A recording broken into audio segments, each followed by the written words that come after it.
Hola a nuestros auditores. Bienvenidos y bienvenidas a un nuevo episodio de Hablemos de Astronomía, el podcast astronómico más increíble del mundo.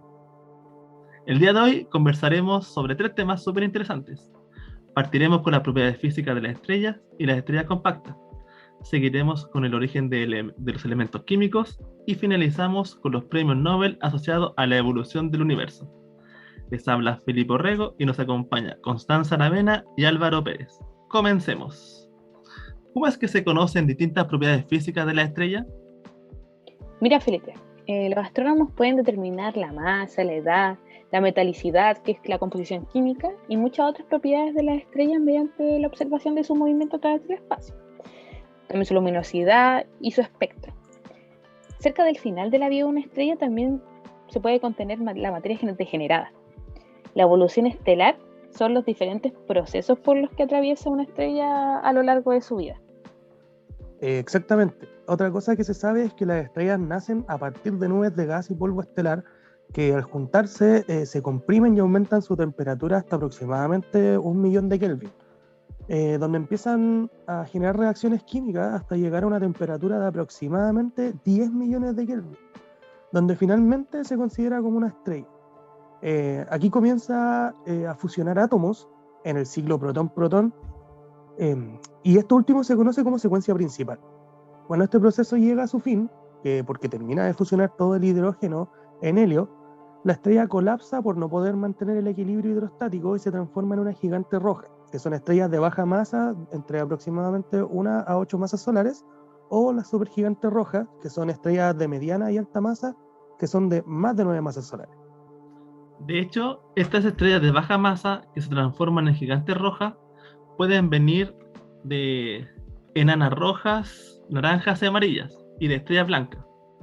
Ahora, al ser gigantes rojas, comienzan a fusionar en su núcleo elementos más pesados que el hidrógeno, debido a que la temperatura del núcleo es de más de 15 millones de grados de Kelvin, como carbono, oxígeno y nitrógeno, mediante el ciclo CNO. Luego, al acabarse el ciclo CNO, por ya haberse fusionado dicho elemento, la estrella vuelve a colapsar y se transforma en una enana blanca, que pueden terminar siendo supernova del tipo 1 o enanas negras, que aún son hipotéticas debido a la edad del universo que todavía, entre comillas, es muy joven. También hace falta entender la clasificación de las estrellas de baja masa, tienen una masa menor o igual al Sol. Estas son estrellas más comunes en el espacio. Las enanas rojas, naranjas y amarillas y las estrellas blancas tienen un menor combustible, por ende menor potencia, lo que hace que su evolución sea así como lenta, alrededor de unos 10 millones de años. Las enanas rojas se convierten en enanas azules, mientras que las enanas naranjas, amarillas y las estrellas blancas se convierten en subgigantes, después en gigantes rojas y luego en una nebulosa planetaria. Tanto las enanas azules como las nebulosas planetarias se convierten en enanas blancas, unas de carbono y oxígeno y otras de helio. El 97% de las estrellas conocidas, incluido el Sol, será una enana blanca en millones de años. Y el desenlace de las enanas blancas puede resultar como una supernova tipo 1A, si esta forma parte de un sistema binario, o en una enana negra, como decías tú. Bueno, y por otro lado tenemos las estrellas masivas, que estas evolucionan de manera diferente a las estrellas de baja y media masa. Y aunque pudiésemos pensar que al ser más grandes van a vivir más, en realidad es como todo lo contrario, porque evolucionan así como súper rápido. Tienen un tiempo de vida de entre 10 a 30 millones de años aproximadamente, muy por el contrario de las estrellas de baja masa. Estas estrellas masivas nacen súper grandes y llegan a la secuencia principal siendo súper grandes también, como las gigantes azules o las supergigantes azules. Cuando han consumido todo su hidrógeno, se convierten en supergigantes amarillos. Pero este proceso dura poquito. Luego pasan a ser supergigantes rojas. También en algunos casos, una estrella supermasiva puede terminar sus días siendo una estrella Wolf-Rayet. Estas poseen una intensa pérdida de materia asociada a fuertes vientos estelares, tienen una duración súper corta, pero que crecen a una velocidad bastante grande. Estas estrellas son súper escasas en el universo en todo caso. Para las personas que nos están escuchando, le decimos también que todos estos tipos de estrellas no paran sus ciclos de fusión nuclear en el carbono, sino que crean también neón, oxígeno, silicio y el duro hierro. Pero todo esto es en muy poquito tiempo. De hecho, pongamos el ejemplo de una estrella de 20 masas solares. Esta estrella fusiona hidrógeno durante unos 10 millones de años, el helio durante solamente 1 millón de años, el oxígeno durante 1 año, el silicio durante 1 semana y el hierro en menos de un día. La evolución de las estrellas masivas, pese a ser muy corta, no deja de ser impresionante. Todo comienza en la entraña de una nebulosa estelar, una gran nube de gas y polvo, que mediante una perturbación se comprime agrupando una gran cantidad de materia por acción de la gravedad y girando a gran velocidad gracias a la conservación del momento angular. Una vez que alcanza cierta temperatura, el millón de Kelvin, da paso a las reacciones nucleares más básicas, formando así una protoestrella. Todas estas estrellas, una vez que alcanzan una masa solar igual o mayor a 8 masas solares y alcanzando una temperatura igual o mayor a 15 millones de Kelvin, se convierte en una estrella masiva, entrando así a la secuencia principal. Estas estrellas pueden ser una gigante azul. Si en la secuencia principal es la época más larga de su vida, como 10 millones de años aproximadamente. Y esta culmina cuando han agotado todo su hidrógeno disponible. Cuando esto sucede, la estrella comienza a comprimirse para alcanzar una temperatura suficiente para fusionar el helio. En este punto se convierten en supergigantes amarillas. Esta es una fase media intermedia entre la supergigante azul y la supergigante roja. El helio, al ser más pesado que el hidrógeno, se va concentrando como en el centro de la estrella. Y cuando el centro de esta alcanza una temperatura muy alta, el helio es capaz de empezar a fusionarse para producir otros elementos como el carbono, el oxígeno, y mientras eso ocurre, la estrella va aumentando de tamaño y enrojeciéndose, y pasan a ser estas supergigantes rojas. Las estrellas que son muy masivas, por encima de las 40 masas solares, pueden resultar en las estrellas que anteriormente mencionábamos, las Wolf-Rayet, que son muy luminosas y tienen vientos solares extremadamente intensos y rápidos. Entonces pierden masa tan rápido que suelen perder las capas que rodean al núcleo mucho antes de que se puedan convertir en supergigantes rojas, y conservan las altísimas temperaturas que tenían durante su fase principal. Todas las estrellas masivas con el tiempo son capaces de fusionar carbono y oxígeno para transformarlo en magnesio, sodio, fósforo, silicio e incluso en hierro. Pero la presión de la degeneración de electrones es insuficiente para evitar que colapse sobre sí misma. Así que lo que sucede es una cadena de fusiones de elementos cada vez más pesados, formando una estrella que literalmente está compuesta de capas de diferentes elementos, como si fuesen capas de una cebolla, con el hidrógeno en la capa exterior y encontrando elementos más y más pesados a medida que vamos hacia el centro. El núcleo más estable de todos es el hierro. El objetivo final de la cadena de producción de elementos cada vez más pesados es la producción de hierro. Todos los procesos que incluyen la fusión del hierro o de un elemento por encima de este resta energía en lugar de proporcionarla. Las altas temperaturas alcanzadas durante la fase energética de fin de vida de las estrellas más masivas permiten la fusión de los elementos solo hasta el hierro. Pese a que la temperatura de ignición aumenta con el número de cargas de los reactivos de la fusión, las reacciones son cada vez menos exotérmicas hasta el hierro. Una vez que llega el hierro, le queda muy poco tiempo y finalmente, mediante el colapso de su núcleo, desencadena en una supernova. Hace falta recalcar que solo las estrellas más masivas que acaban su vida como supernovas son capaces de producir estos elementos químicos más pesados que el hierro. En la explosión de supernovas se produce la energía suficiente para que los núcleos pesados absorban neutrones y protones, convirtiéndose en núcleos tan grandes como el del uranio. Esta explosión arroja los elementos creados por la estrella al medio interestelar, con lo que estos elementos pueden formar parte de una nueva estrella o de la materia que orbita alrededor de ellas. Tras la explosión en forma de supernova, en lugar de la antigua estrella quedará una de estas dos cosas, o una estrella de neutrones si tuvo entre 8 a 30 masas solares aproximadamente, o un agujero negro si tuvo de 30 a más masas solares. Bueno, ahora que se tocó el tema, aprovechamos de comentar que las estrellas de neutrones son los objetos más densos que conocemos de nuestro universo, tanto que solo unas sutiles propiedades cuánticas evitan que se conviertan en agujeros negros. Cuando una estrella muy masiva agota su combustible nuclear, de pronto su núcleo se puede volver inestable. La gravedad de tanta masa atrae con fuerza a todos los átomos, que no son más que una sopa de partículas muy calientes, y como ya no hay combustible que produzca fusión, ninguna fuerza contrarresta la gravedad. Así el núcleo se vuelve cada vez más y más denso, hasta tal punto que los electrones y los protones se funden en neutrones. Pero la estrella, debido a la fotodesintegración, se va enfriando lentamente. Para las fases finales, casi toda la materia que existía en la estrella se ha convertido en neutrones. Así las estrellas de neutrones se quedan en el límite de la materia más densa que existe en el universo. Sin embargo, si la masa de la estrella que colapsa es de más de 3 masas solares, ninguna fuerza puede impedir que colapse completamente para convertirse en un agujero negro. Un agujero negro es una región del espacio en la que la atracción de la gravedad es tan fuerte que nada puede escapar. Es un, comillas, agujero en el sentido de que las cosas pueden caer, pero no salir de él. Y es negro en el sentido de que ni siquiera la luz puede escapar. Otra forma de decirlo es que un agujero negro es un objeto para el que la velocidad de escape, la velocidad requerida para desligarse de él, es mayor que la velocidad de la luz. El último, que es el último límite de la velocidad en el universo, no podemos excederla. Un agujero negro es un objeto muy simple. Tiene solo 3 propiedades: masa, spin y carga eléctrica. Debido a la manera en que los agujeros negros se forman, su carga eléctrica es probablemente cero, lo que los hace aún más simples.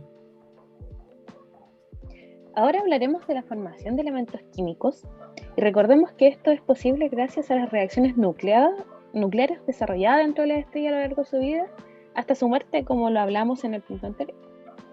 Todas las estrellas nacen cuando comienzan a fusionar hidrógeno para formar helio, y esto se hace mediante la cadena pp, que consiste en la fusión protón-protón.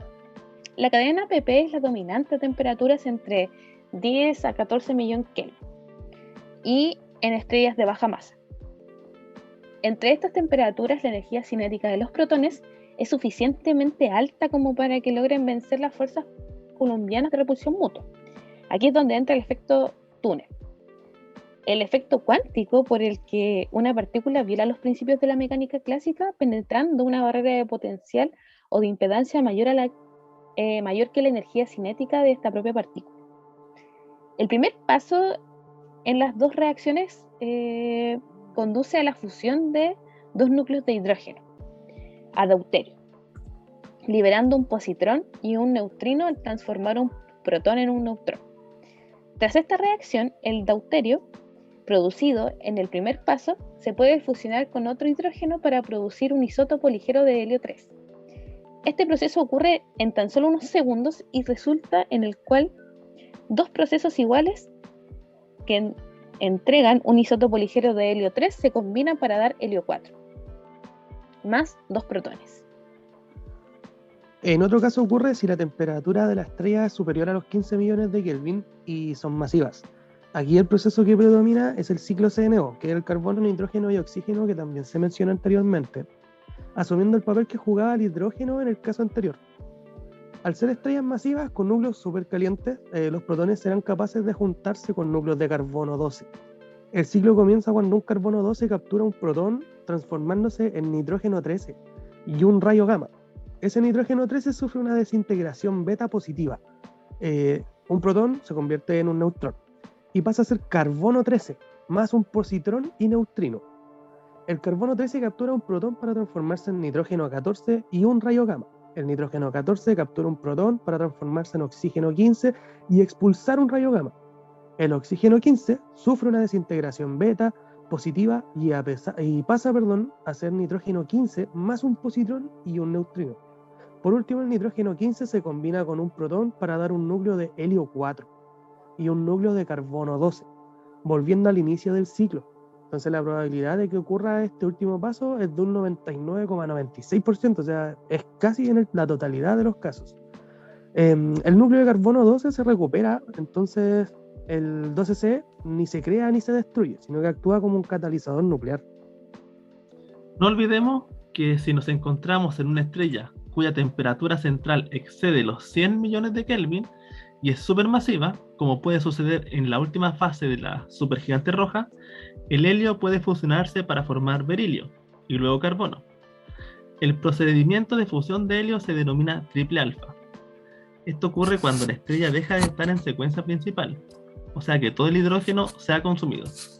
El primer paso se produce cuando dos núcleos de helio 4 se fusionan y desencadenan en un rayo gamma y un núcleo altamente inestable de berilio, que decae rápidamente en dos núcleos de helio separados, como al inicio, a menos que encuentre un tercer núcleo de helio.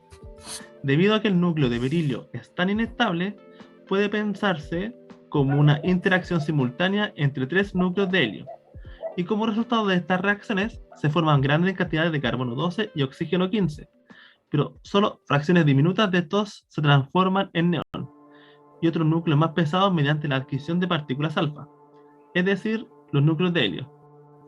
La consecutiva adquisición de núcleos de helio para producir elementos cada vez más pesados se vuelve cada vez más prohibitiva por el aumento de la barrera coulombiana, siendo el hierro el límite de la fusión nuclear. Recapitulando, la cadena PP es el ciclo dominante en la secuencia principal y en estrellas de baja masa, mientras que el ciclo CNO y el proceso triple alfa es dominante luego de la secuencia principal, cuando las estrellas ya han agotado su hidrógeno y pueden aumentar su temperatura en el núcleo, como lo permiten las estrellas masivas y supermasivas.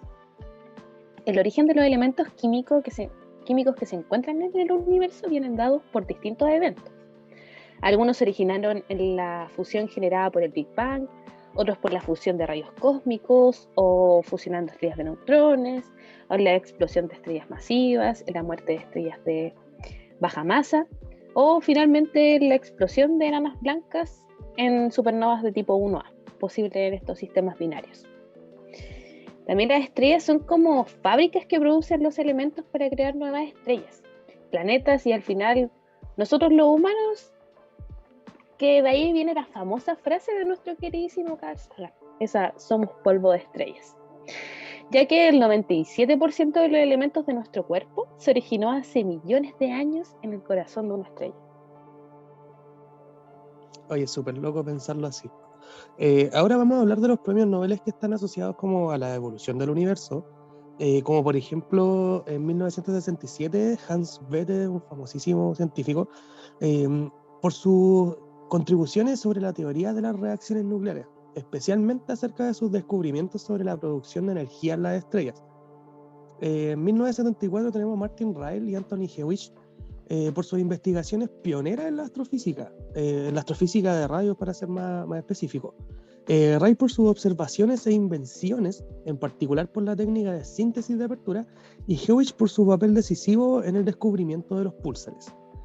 En el 83 tenemos a Chandrasekhar por sus estudios teóricos sobre los procesos químicos importantes para la estructura y evolución de las estrellas, y a William Fowler por sus estudios teóricos y experimentales sobre las reacciones nucleares de importancia en la formación de elementos químicos en el universo. En el 93 tenemos a Russell Annan-Holz y Joseph Hutton Taylor por el descubrimiento de un nuevo tipo de pulsar que ha abierto nuevas posibilidades para el estudio de la gravitación.